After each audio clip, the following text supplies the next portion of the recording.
know you're an incredibly busy lady. So this is between the two of us with our ridiculous diaries, we've actually been able to sort this out. So that's I amazing. know. I can't believe it. I'm really glad to be here. So thank you. Good, no worries. So we're going to dive into ADHD, and while it's not specific to POI, I know from experience that women that I see with POI or with menopause or perimenopause, if they have ADHD, really struggle in this time frame, or it's the first time where they actually get diagnosed with it because all of a sudden things are falling apart because they've been able to hold it all together until this point. So we're going to dive into it, but first things first, tell everybody who you are, what's been going on, why have you started your clinic, like just a bit of background. Okay, no pressure. So I am a psychotherapist. I'm a CBT therapist by trade, also trained in EMDR and some other bits and bobs. My background is pretty much anything complexity. That's what I really, really like. So any of the cases that other people don't really like working with, those are the ones that I love, and I take them from everyone. So my career has mainly been in prison and working with people with personality disorders and attachment disorders and things like that, basically. And then working in the NHS outside of prison as well. There were lots of women in particular with personality disorder type presentations or complex PTSD, which didn't quite fit. And actually, there's been a bit of a social media TikTok boom around neurodivergence, really, hasn't there? So people are discovering that actually maybe it's not personality disorders as was thought before. And I received my ADHD diagnosis as an adult.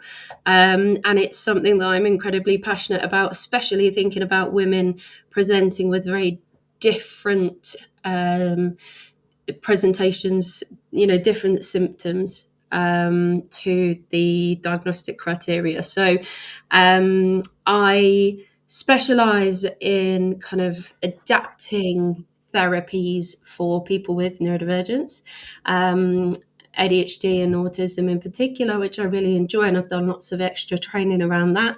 I also offer diagnoses, assessments through the clinic as well, which is amazing. And the way that we do it is as part of a bit of a multidisciplinary team with a psychologist and a psychiatrist as well. So really in depth, really good stuff. And I absolutely love helping people to find out what's going on, whether that is a diagnosis or it isn't, really, and giving people a really good experience of therapy. I think CBT in particular gets quite a bad name sometimes because it hasn't been properly adapted for people. It can be used really flexibly, but unfortunately it isn't really. So yes, I have my own therapy room, and I have my dog Bee, who is training to be a therapy dog as well. And I think that's everything about me. Just love everything neurodivergence, really. So that's amazing. So if anybody, I will show this at the end as well, but if you want to find out, and you happen to be watching this on a video, then it's chilternadhdclinic.co.uk. So obviously if you're listening to us on the podcast, Chiltern at adhdclinic.co.uk, and then go and find Jennie and her team. And I think if you're thinking about having a diagnosis made, then this sounds like a really lovely way to do it, rather than just be put in the system and waiting for God knows how long it takes. 5 to 8 years, I've heard, in some areas. Yeah, I think it's about that. And I think the quality of assessments are really different as well. So we spend about 10 hours ish with people and the informants, they're kind of people around them that can give us information. And it's really, really in-depth stuff. Whereas, NHS ones or kind of subcontracted ones can be a 90-minute session, and a lot of the questionnaires have to be done by the person that maybe has ADHD and will forget. I know with mine, I almost got kicked off the waiting list because I kept forgetting to do the questionnaires and things like that. And yes, so it's not very easy to get a diagnosis. It's quite hard work. So No. Okay. Well, I'm glad that your clinic is making it more accessible. Even I know a lot of people worry about the cost of private healthcare and things, but actually, I think we're moving more and more towards having to fund these things for ourselves, because mm, otherwise, you're not going to get the help that you need, the recognition that you need. mm. I think it's important, if we can afford to pay for it ourselves, we should. Yeah, That's my absolutely. And I worked in the NHS for years and still had private healthcare. yeah. So I still do. I've had it for years before there's been a bit of a boom in it because of some of the experiences I've had, Mm. especially as a woman within the NHS, unfortunately. So yeah, if you can get it, it's always good to. Yeah. Yeah, exactly. I think, unfortunately, I think insurance companies still have a long way to go before they will be fully useful for people getting a diagnosis of ADHD or autism, or for women. In all honesty, there are very few insurance companies that will cover things like menopause and stuff like that. So, yeah, watch this space, but who knows? Hopefully we'll get somewhere with it at some stage. Well, the same with neurodivergence because you can't fix neurodivergence. They Yeah, will not offer you any kind of therapy to support, no, which is it's really ridiculous. difficult. Yeah, Mm, it's just, to me, it makes no sense. But anyway, so I guess what would be really good to talk about, because this is obviously a podcast about women with POI. mhm. How does ADHD show up in women? Like, what are the biggest things that you see? I would say the number one thing would be mental hyperactivity. So the stereotype that people tend to have in their heads is about the naughty schoolboy who's running around and picking things up and can't sit still and things like that. And that absolutely is a kind of presentation of people with ADHD. But those people would typically be picked up younger in childhood because they are disruptive. The people that will get through with, to adulthood without a diagnosis would be the people that are daydreamers potentially, maybe just a bit of fidgeting, maybe, they're quite bright, but they're not doing the homework and things like that. So they're getting through. And the people who are overthinkers, lots and lots of thoughts in their brain, and maybe quite worried. Rejection sensitivity as well comes up a lot with ADHD and autism in particular, and that the difficulty is it can really really look like a personality disorder, like emotionally unstable personality disorder. Used to be called borderline personality disorder. So the way that presents can look quite similar. But you also, on top of that, will have things like the mental hyperactivity, the losing things, the forgetting, the leaving stuff at home. We were saying just before this call that I forgot my lunch again today and I didn't charge my iPad. I'm having a particularly bad day for things like that. And I appear functioning on the outside, but it's those little things that you wouldn't see. It can show up in the form of personal hygiene and not showering or not remembering to shower and things like that. But generally, if we're thinking about women in particular and people who are missed, it would be people who are their brains are 100 mile an hour. So I have always said to everyone around me that I just have so many thoughts in my brain just Hmm. all of the time, and it's really hard in conversations to keep a direction of where I'm going because I've just got things where I go, I really want to tell Nikki that like I really want to say this and I really want to say that, so it's quite hard to stay on focus. So yeah. Mm. Yeah, it's fascinating how there are so many things in medicine that are very much based on a man's model of things, but actually women are very different. It's, Mm. it's cardiovascular disease, hormone health, the way that drugs are processed.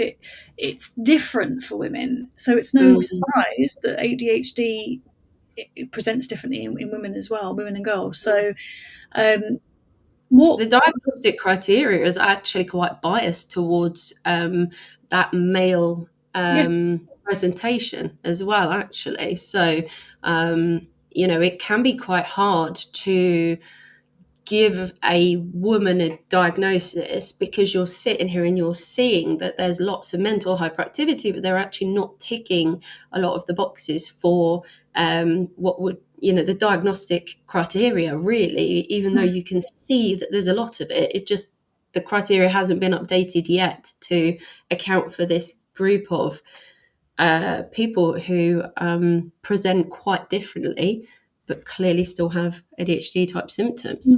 Yeah, and would benefit from support with that. So, Yeah, absolutely. um, do you think that? So, some people will say, "Well, what's the point of having a diagnosis if Yeah, I I've love coped this with it this way?" question.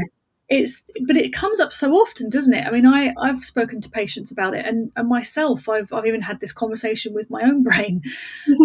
What would be the point if you've got to the adulthood and I you've got a know. house, you've got yourself sorted out, and yeah, you're a bit messy, or things aren't quite as organised you'd like them to be, but you've got a system sort of that kind of works. Is there Yeah. any point to it? Well, this is the thing, and actually, the NHS is kind of going down this route in some areas where they're saying you've coped your whole life. We're not giving you medication because you're an adult, whereas they're missing out the people that have kept it together until they start getting some of these potentially perimenopausal or menopausal type symptoms. Yeah. They've held it together for so long, and now they're really struggling to cope. So the NHS is saying that in some areas that actually we're not giving any adult diagnoses. We're not doing it. So I think there is power in having a diagnosis, and I can see it with all of my clients. I can hear an echo. Oh, okay. Sorry. I heard my own voice then. I could hear it. Oh, that's Um, weird. Yeah, I think there's power in having a diagnosis or a kind of a label, and there's a lot of criticism about the whole TikTok trend thing. But there's a whole generation of people who are recognizing that actually maybe this is something else, and maybe I'm not emotionally unstable, or maybe there is something more to this. So just being able to understand and being able to adapt therapy differently, and to come up with different coping strategies and things like that, but just also understanding yourself. So Mm. another thing that I have is aphantasia, which is the inability to recall images. So other people will see a picture. So if I was to say to you, to think about a pink elephant, you'd probably be able to get an image, or your front door or something like that. I don't have that. There's nothing in my brain. So I only realized that when I was 30, when I was doing my training to become a CBT therapist, that actually that's not normal, and other people all have this ability to do this thing, and I can't. And after that, it suddenly fell into place. Oh, that's why I really struggle with directions. So if you were to say, you go this way, this way, this way, other people would be able to have a picture in their brain, maybe.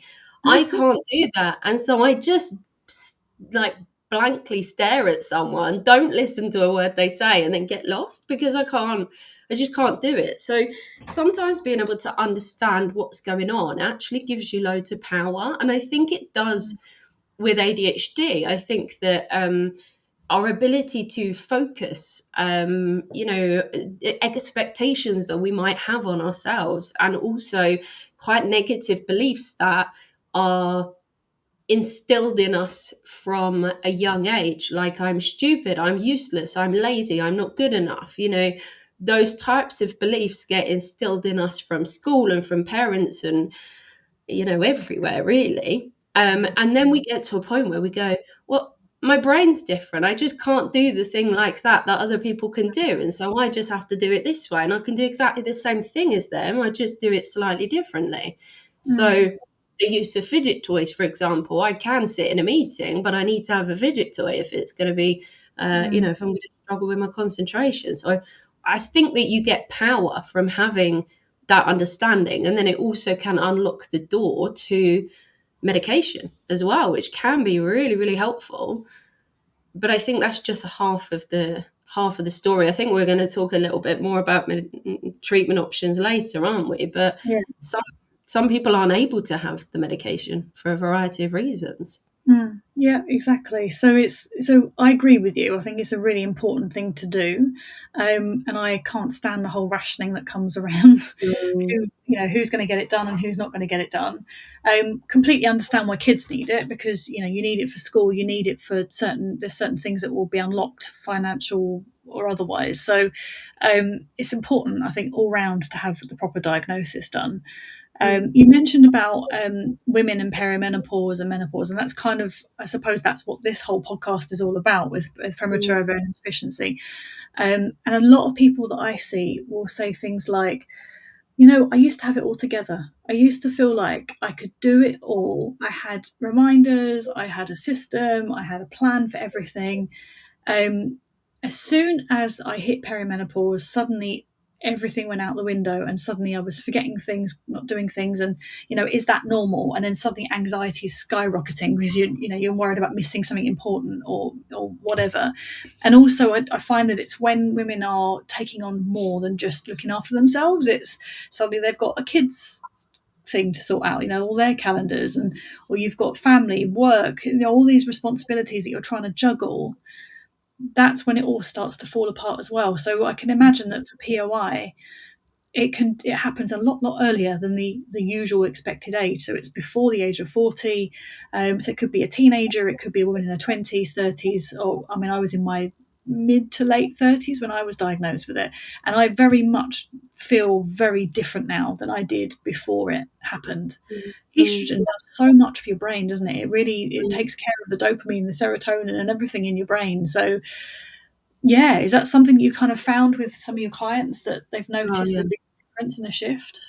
Massively. A lot of the people that come to me, I do get quite a lot of women, and the reasons for seeking a diagnosis would be either they've had children and they are really struggling. Maybe they've kept it together for a while. Maybe the child is 2, 3, 4, something like that. But managing all of the different clubs, getting themselves to school, it's hard enough to get yourself out of the door in the morning without then having to think about a child who's probably going to fight you some of the way as well. It's quite hard to both of you get out of the door on time with all of the things that you need, the school bag that needs to be packed and the homework and the pound for red nose day and all of those kind of things. It gets Yes. harder and harder, doesn't it? Yeah. So there's definitely that group of people.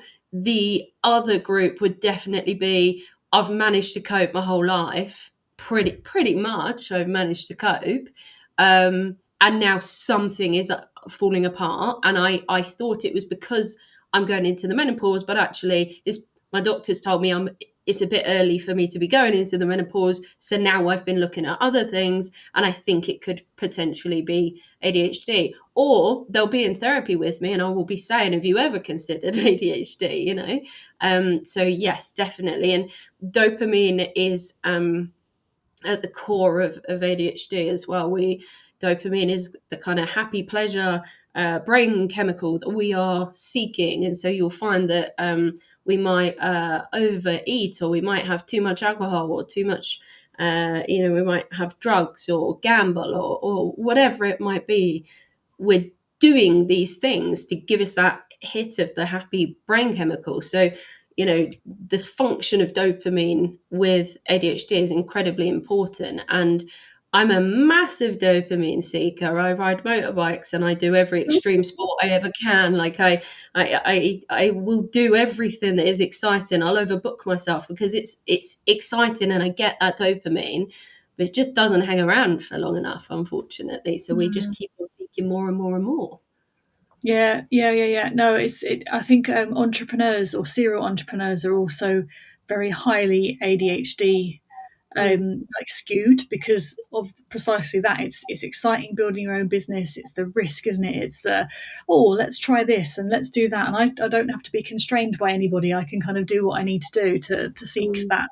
that that shot of dopamine, isn't it? So yeah, and it makes sense that when we are lacking in it because we're lacking in our hormones, that actually that's when things feel heavy. They feel hard. Mm. They feel just just everything's difficult. So Yeah. HRT is especially important for women with POI from a bone health perspective, heart health perspective, fertility, but particularly if your brain is affected with neurodivergence, you need to do something about it. So HRT would definitely Yeah. help in that situation.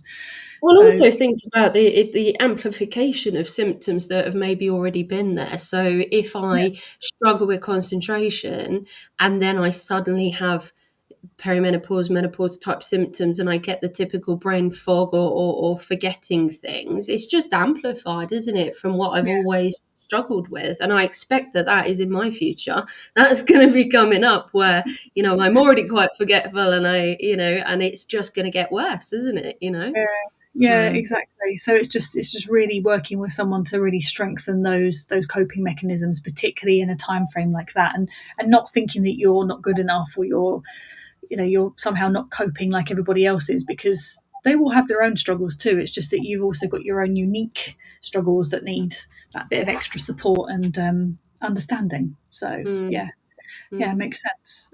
So that, I suppose, that brings me on to kind of what kind of treatments are there available. So it doesn't all have to be about medication, does it? But obviously there are medications that can help. Mm.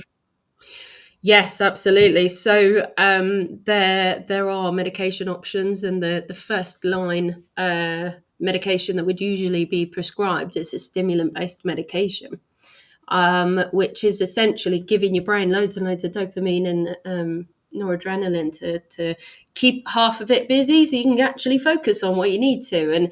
And quite often, I talk about it like a torchlight. You are shining it on the thing that you really want to focus on, instead of normally where we just kind of ping pong around all of the all of the different things. Um, yeah, we there's a stimulant based medication which helps to keep your brain busy so that you can focus on things, which is great. And unfortunately, we do live in quite a medical model, and people expect it to be the magic pill and it will fix everything. And it can't. It is the fuel that you're putting in the car to get you there. That's the most important part when you're thinking about ADHD medication. It's going to help you to focus, but you need to direct the focus to wherever it needs to be. You may focus on something that you didn't want to be doing, but at least you're focused. So you need to Yeah. make sure you can direct it. So unfortunately, there are people that cannot take the medication for a variety of reasons. So because it is a stimulant, it puts more strain on your heart. So anyone that has any issues with their heart, history of certain medical conditions, you might not be allowed to have a stimulant based medication. Your blood pressure can potentially raise, you get appetite suppressing qualities as well, side effects. So there are lots of reasons why you might not be able to have the medication. There are also non-stimulant based medications, so that could be an option. Sometimes medication is not something that you're able to have, or not something that you want to have, because it's a personal choice as well. Remembering to take the medication is another part of that, because that's quite hard. So we work on that a lot in therapy. How can we remember to take the medication? And you also have to be aware of other stimulants that you might be having. So a lot of people with ADHD will have quite high levels of caffeine quite often, because it's a stimulant, and you can't be having caffeine, alcohol, illicit drugs, things like that on top of the medication. So it takes lots of lifestyle changes. So the other thing that you could think about is therapy and coaching. Those would be looking at behavioral modifications, really. So what can we do if you're struggling with focus? Can you try the Pomodoro technique, where you will spend 25 minutes focusing on something, and then you'll take a little break and you'll go have a little walk, and then you'll come back and you'll do another 25 minutes. So things like that that could potentially help. And yeah, we've got loads of different strategies. Coaching works in the same kind of way as well, and it might have a focus on work as well. You can often get some coaching via Access to Work, which is a government scheme. Very, very long waiting lists, but definitely worth trying to get some if you can. So you'd be matched up with a specialist coach. What I would say about therapy and coaching, the most important thing in my mind is that that person has to be experienced in adapting what they do for people with neurodivergence. Otherwise, you're going to have a really bad experience. And I've had someone in my therapy room today who said that someone tried to get them to do a 45-minute visualization, mindfulness type exercise with their eyes closed, not allowed to do anything, and it's never going to work. Of course it's not. I can't do that. So it would be someone who has a really good, solid understanding of adapting therapy to meet the needs of someone who's neurodivergent. So I might have 25-minute session. We go out, we go see B, my dog, we go say hi to her, or we go for a little walk, or we have a scroll on our phones on TikTok for 5 minutes, and then we come back and we do another 25 minutes, if the person isn't very good at adapting, you're going to have a really, really rubbish time with therapy. And that's where I hear a lot of people saying, oh, CBT is rubbish, or I hate EMDR, or mindfulness is not for me. And actually, it's just that it has been applied to you in a way that would work for a neurotypical person without kind of keeping those things in mind. So I think making sure that the person is really specialized in what they do means that you will be able to adapt therapy and have a really good time. For example, CBT, we always do homework. And I always say to my clients, I'm really sorry, and I know you hate school, but you're not getting away with it. You are doing homework. I don't care what you say, we're doing homework. We just have to think about how you do it.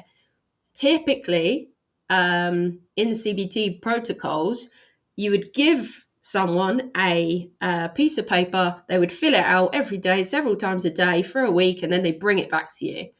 And you're basically setting someone up to fail when they've got ADHD, because I can't do that. I lose paper all the time. So we will adapt, and people will be sending me stuff via voice notes on WhatsApp or whatever it might be, little scraps of paper that they bring a whole scrap of paper, like loads of things in, or they just take photos and send it over. So therapy and coaching are amazing options, and please don't ever disregard them because you've tried them before. But they just need to be with specialists as well. So, people know what they're doing, which unfortunately doesn't happen in the NHS. You don't get a specific ADHD coaching or CBT for ADHD or CBT for autism, anything like that. There isn't anything, unfortunately. It's such a shame, isn't it? But that, I think all of what you've said is really helpful. And it just made me laugh when you were talking about the 45-minute meditation and sort of Yeah, mindfulness. I've been told to do that before, and I always wondered why I found it hard. yeah. And I can't do daily journaling because I might do it for a few days, and then all of a sudden I've lost the plot, and I'm like, well, where's my book? I don't even know what I've done with it. I can't find a pen, and so it makes complete sense that you adapt everything that you do with that lens of this person is going to think differently. They're going to behave Mm, differently. We need to be thinking about it. And I've got to think of that in my clinic as well. Make sure people can actually get what they need in a way that serves them. So mm. we all have to be thinking about this really carefully. So Yeah. I mean, very I would helpful. be thinking about working in particular with women as well. Like the 7 to 10 days before your period, you're gonna notice differences in your Yeah. mood. You're gonna feel lower, more anxious. So there needs to be specific coping strategies, and a really rubbish part of the medication as well. And the way that medication is prescribed right now is that we know that the medication can be less effective for people who have a cycle. but we don't kind of titrate up and down depending on where the person is tracking their periods and stuff like that. Yeah. So even as you get older, or if you're younger, there are not different doses or different recommendations for doses, even though 50% of the population, we're all dealing with this. Yeah. Completely makes sense. So amazing. Thank you so much. And I really hope that's given everyone food for thought. And if there's any way, anyone that's interested in getting in touch with you, would they just go through your website? Is that the right thing to Yes. do? Yeah, I Yeah. would say go through the website. We've got a contact form on there. The email address is on there. I would just mention as well, we do body doubling sessions, which are free in Milton Keynes. So if you really struggle to get work done, come along and we it's not networking. It's not anything like that. We just sit down with our laptops and get work done, and it just really helps. It's a strategy that really That's helps with amazing. being around other people. So No, that really that's really helps. good. Yeah, Yeah, so that's really useful. Yeah, perfect. No, thank you. So if you need Milton Keynes, go and do some body doubling sessions. Actually, I found one for doing the cleaning. It was an app online that I downloaded, and someone mm, does the cleaning on a video, and you do the cleaning at the same time as the person on the video. It's like, this is great. exactly that. And That's yeah, brilliant. Dubby is really good for that. And Yeah, there are different things like that online. So there yeah, is all these strategies that we can do exactly the same as everyone else. We just need to adapt it ever so slightly and work with our strengths instead of working against the ADHD. yeah, awesome. No, and that's a really nice note to finish on. So thank you for that. And any questions, feel free to send them to Jenny, or of course, you can always write into us as well. So take care. Bye. Bye.